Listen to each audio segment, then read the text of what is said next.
Hey everybody, it's me, Oak Gaming, again here to talk to you about something else today. I know I'm late, like I said in my other video on the Vlad the Nightborn, Vlad the Impaler, Vlad the Lad, Vlad the Poker, whatever you want to call him. I know I'm late on the party with him. If you don't mind, I'm just going to get my clan boss run going so I can talk to you guys. I see there's a lot of mixed emotions around him.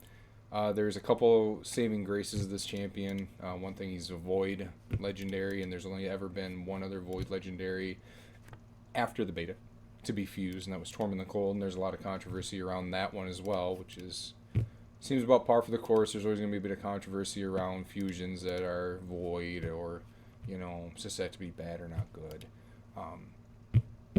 I'm just going to do the TLDR right now so you can stop watching the video.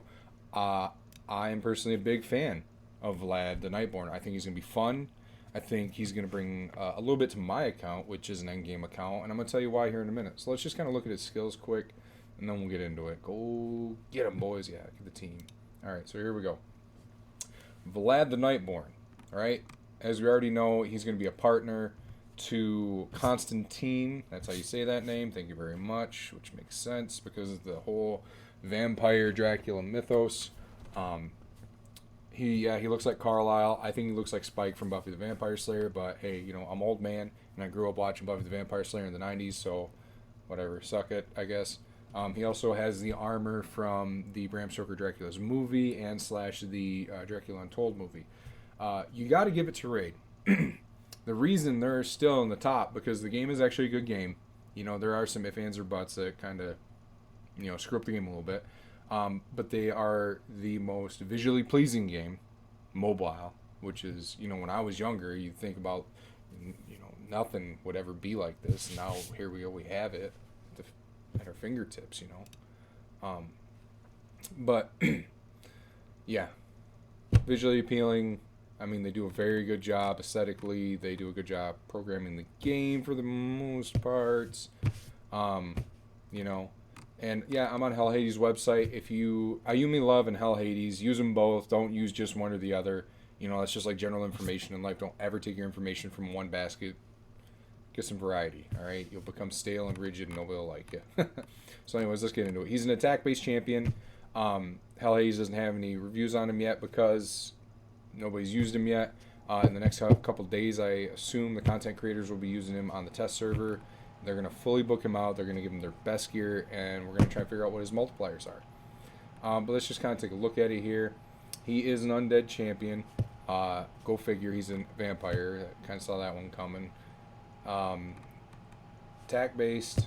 He does have utility in his kit, and he has some Constantine, the Dayborn, vibes with him, partners. So let's go over his first ability. A1, attacks an enemy, decreases target's max HP by 30% of the damage dealt. He will also heal by 30% of the damage inflicted. Alright? So if you put War Master on him, he's going to be pretty good. Right? He's just going to heal himself right back up. You don't need lifesteal if he's A1 in.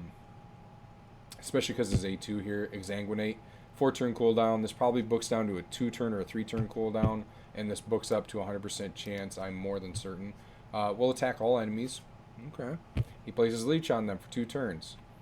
75 up to 100. Also has a 100% chance, I assume, when booked, of stealing 50% of the target's turn meter from champions that are Banner Lords, Sacred Order, or High Elves. I don't know why they stopped there. That's that Talarian faction. We could have went, Barbarians, we could squeeze them in, right? He hates the Barbarians for some reason, but they didn't put them in there. I don't know why. That would actually have been great, especially for faction wars for him and Doom Tower waves when you go up against Valkyries. He just like, that's my turn meter now. And then he has 75%, I assume when booked up, 100% chance of decreasing turn meter by 50% instead against targets that are not from those factions. All right. He sounds to be like a great attack utility champion just from these 2 abilities. I saw people saying they want to put shield accessories on him and just throw him at the Scarab and see if he can solo the Scarab, because he might be able to. Even if the Scarab provokes him, locks him out of his other abilities, he just keeps using his A1. Just make him fast enough and hit hard enough.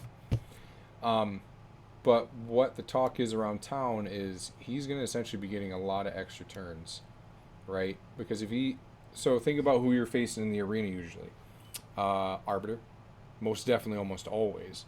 Let's see, you're going to be facing Lysandra. You are going to be facing a lot of people from those factions that they labeled, you know, especially High Elves and some Banner Lords, Sithalia. And if he steals 2 of those champions, 50% turn meter, and gives it to himself, he's already going to go again.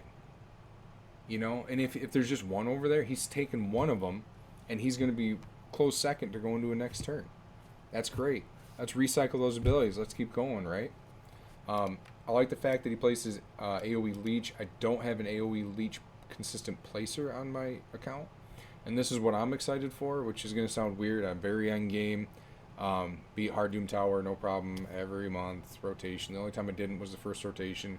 That's because I had to really do like a whole account takeover on myself and really re-gear and rethink my strategy. Because up to that point, I really didn't need any resist.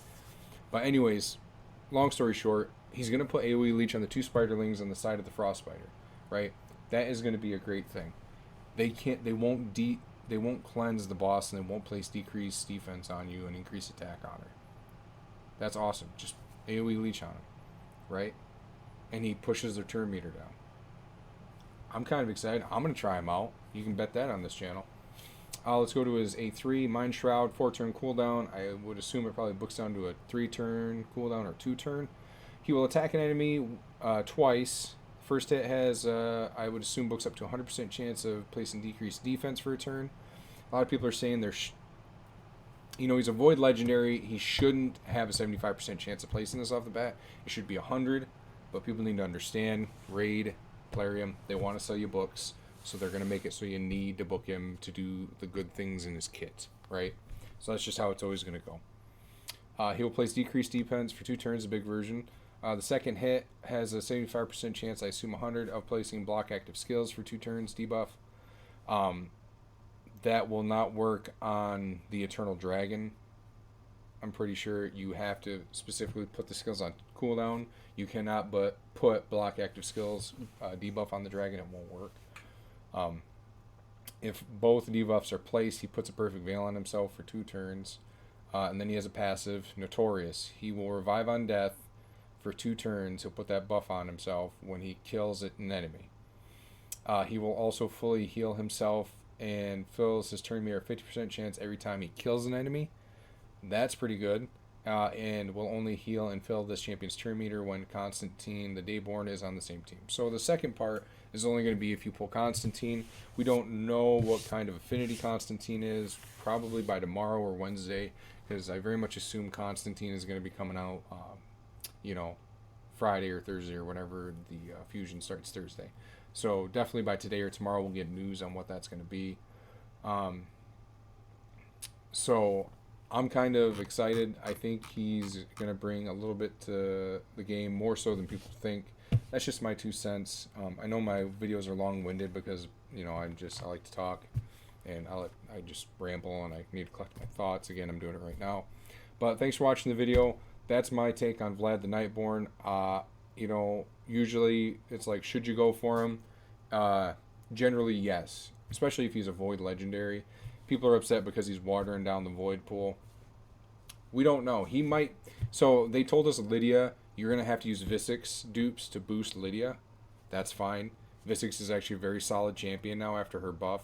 So, people I think, are going to be a little hesitant on it. Except for the super uber whales who have, 7 different Visix copies. And they're just shove them in there. Just eat them. And make their Lydia overpowered for all content in the game. Because that's just Lydia. And who knows? Vlad the Nightborn might be what Uras the Soul Cage gets, since they're both undead faction. This might be the boost for Uras. Alright? It's another thought to have. So if you pull him, boost your Uras. I love my Uras. He's solo Scarab for me. I take him into dungeons sometimes and do some different stuff with him. But anyways, that's the video, guys. Thanks for tuning in.